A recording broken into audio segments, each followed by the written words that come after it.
What's up, you guys? Welcome back to my channel. In today's video, we are playing Truth or Drink. I asked you guys to submit your questions on my Instagram, and we have a ton, so let's get into it. All right. Is it true that you never considered WNBA? Yes, that is very true. I never wanted to play professional basketball. I only wanted to play in college, and I achieved that goal and was good. What is your biggest weakness? Maybe that I'm really sensitive and I sometimes take things personally that I shouldn't take personally in both my personal life and work life.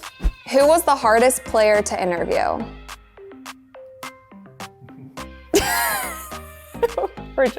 Cheers. So I made a mixed drink because I cannot do shots. This would just end up being a video of Rachel being sick, so we're gonna take sips every time.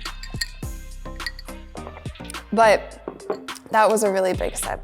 I will say though, most of the interviews that I've ever done with players go really well. People treat me really well.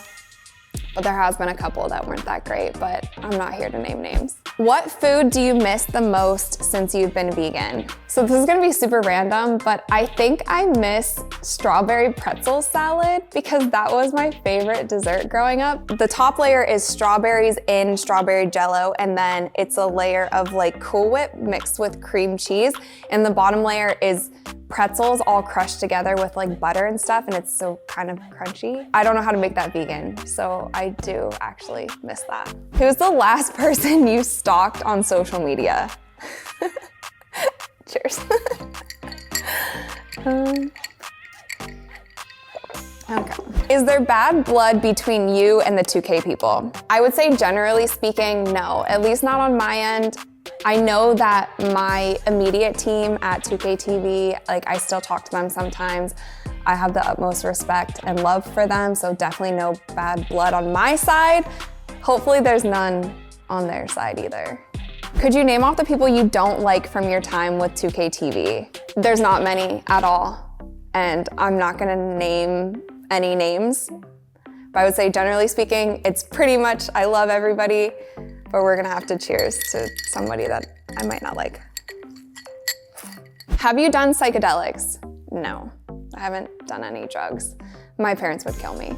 Do you like Texas more than LA? I would say at the moment, yes, I really love Texas. I'm super happy to be in my new home here. I have so much more space. I feel like I have more freedom in Texas. I feel a bit safer because I feel like LA was getting a little bit crazy by the time that I left. So I'm super happy now. I'll definitely be back to LA to visit. And if any job opportunities come up, I will be back in a heartbeat. I do miss my friends in LA, but I don't know, I'm loving Texas. I'm a Texas girl. What is your biggest insecurity? I think my biggest insecurities come with my skin. So I have suffered from adult acne really bad in the past few years. And I was thinking about making a video sharing with you guys how I actually got to healing my adult acne, because let me tell you, it took a really, really, really long time. And I tried a lot of different things, and my acne was painful and all over the place. And especially since I'm on camera so often, like it's just a huge insecurity of mine. And also at the same time, I have a skin condition called melasma. You can't see it right now because I do have makeup on, but my skin tone is very uneven on my forehead and on my cheeks. I have these dark splotches that have developed on my face. So I'm also currently working on getting that under control. I do a lot of things to try to correct them, and sometimes I feel like I can't win. Next, NBA All-Stars in your DMs, ? I feel like a lot of people think that I'm getting a lot of like celebrity DMs, but I really don't. I also don't check my DMs. The only people who can DM me are people who I follow. I get questions like this a lot, but there's not a lot of people who are reaching out to me, honestly. It's mostly like business things, if anything. Why did you quit 2K? So I got this question a lot, and I feel like I get it every single day. And I also feel like I've addressed it multiple times. So it wasn't some huge thing. There wasn't some huge event that happened that made me quit. Honestly, you guys, it just got to the point. I was there for nearly 5 seasons. I felt like it was that time in my life to move on and to continue going down a slightly different direction with my career. But like I've told you guys a million times, I'm so extremely grateful for my time at 2K. I wouldn't change it for the world. That was my baby, that was my show. That's how I met most of you guys. I love and appreciate every aspect of that, but it was just that time in my life to take the next step. What's a bad habit that you have? I'm a huge procrastinator. I like to think of that as me just like working well under pressure, but I really procrastinate until the very last second. And also, I've gotten into this really bad habit of ignoring my emails all day until really late at night, which I guess is also a form of procrastination, and then doing my emails really late at night when I really need to be sleeping. Are you happy? Today, yes, I'm happy today. I feel like the past couple years have been hard for a lot of people, and they've definitely been hard for me as well. And I'm doing my best, but I've definitely had a lot of really bad days. So I still feel like I'm trying to find my groove and get back into what is like genuinely me being happy and enjoying life every day and feeling grateful every day. I'm not there, hopefully I get there. Who reached out first and how did you and Dre meet? Do a half drink. I'm not saying who reached out first, but we met at the Final Four in San Antonio years ago. So, who is at your Mount Rushmore in the NBA? Okay, Mount Rushmore is 4, right? We got AI, Kobe, Shaq. I like adding people on my Mount Rushmore that I've also met so I can tell if they're like a kind person or not either. And I've never met LeBron, but I've met Magic. So that makes me like him a lot more. And Shaq and Kobe are obviously awesome and I've met them, and AI was awesome when I met him. You know what? We're going to Mount Rushmore and knocking off one of the heads. Who is it? Like Jefferson? We're taking out Jefferson and I'm gonna have Shaq, Kobe, and AI. Because I can't pick the 4th. I don't know. There's a lot of people in the running for my 4th spot. Who's the last person you've texted? The last person I texted was my agent, Rob. The first thing you do if you suddenly woke up as a man, I don't know, go pee in the bushes or something.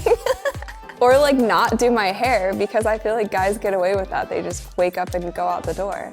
Are you single? No. Have you ever thought about getting a plastic surgery in any body part? I've definitely thought about it. I think a lot of people think about it, but I've never had plastic surgery. Do you believe in second chances for people? I definitely believe in second chances to a certain extent. I think everything is circumstantial. Were you nervous to make the career change? Yes, of course. Okay, so here's the 2 biggest decisions I've ever made in my life. Quitting basketball when I was on a full-ride scholarship and quitting NBA 2K TV. And it's kind of one of those things when you make a decision like that, you never know what the outcome is gonna be, if you're gonna regret it, if you made the right decision. But I try not to live in the past and think about what could have been if I would have continued playing basketball my entire 4 years or continued, working at 2K TV. And just try to think of the opportunities that I've gained since then. If you could only choose to have one, a boyfriend or a best girlfriend, that's really hard. Because obviously you want a lifelong partner and like a boyfriend or husband, but you need a best girlfriend to talk about that boyfriend or husband. I guess I would have to say boyfriend or husband because that's kind of like your partner in life. Can I take Daisy too?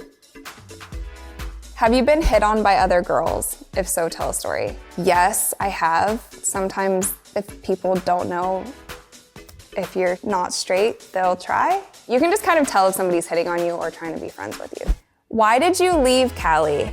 So I think it was a mix of reasons. California wasn't necessarily feeling like home to me for quite a while, and the pandemic changed a lot for me. I went from living in a 1-bedroom apartment, being okay with that because I was able to go out and work and do a lot of things and travel, to obviously the pandemic happening and having to stay inside your house and work from home, and that kind of wasn't working for me. It's also insanely expensive in California. Since I'm working remotely, I'm able to live in Texas. I don't have to go into an office anywhere. And at the same time, like I feel safer now. It was that time for me to buy a house, to kind of upgrade, to be like a full adult. Have you ever had a pregnancy scare? No, I have not, luckily. How old are you? filming this video at 30 years old. I turn 31 next month.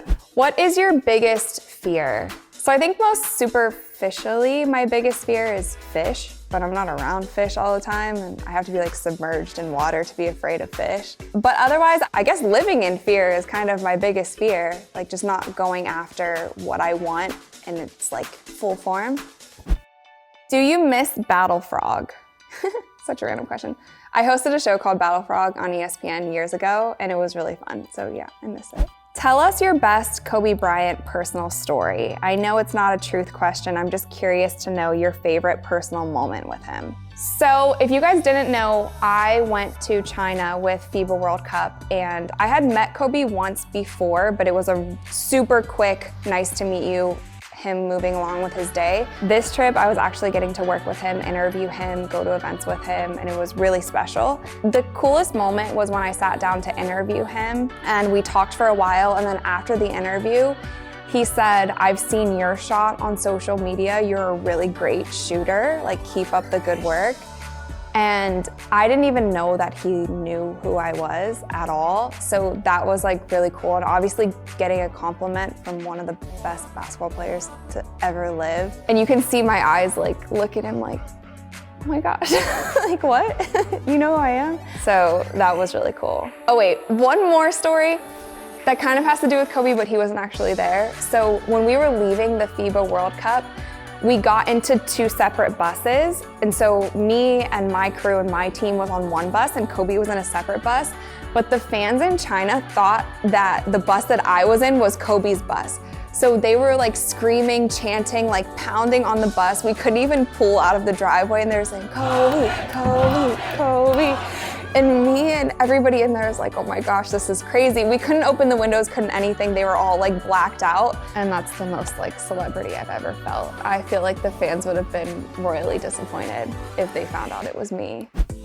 The most embarrassing thing that happened to you on set. So I was interviewing Damian Lillard, and I was interviewing him for East Bay, and East Bay asked me to ask him if he would rap, like do a freestyle for us. And I asked him, and this was like way back. This is when I was young, like I hadn't done many athlete interviews. And I asked him, and he said, well, I'll rap if you rap. I was like, I've never gotten stage fright in my life. I got stage fright right there in that moment. I couldn't speak. I couldn't put two rhymes together. Like I couldn't put together chair and hair. Nothing came out. I said like two sentences. Long story short, I didn't rap, and so he didn't. So I felt like I let everybody down. There was a full audience watching, and it was, yeah, I think I cried after, honestly. He apologized because I don't think he was trying to like be a jerk or anything, but I was royally embarrassed. Have you ever regretted meeting a celebrity? If so, who?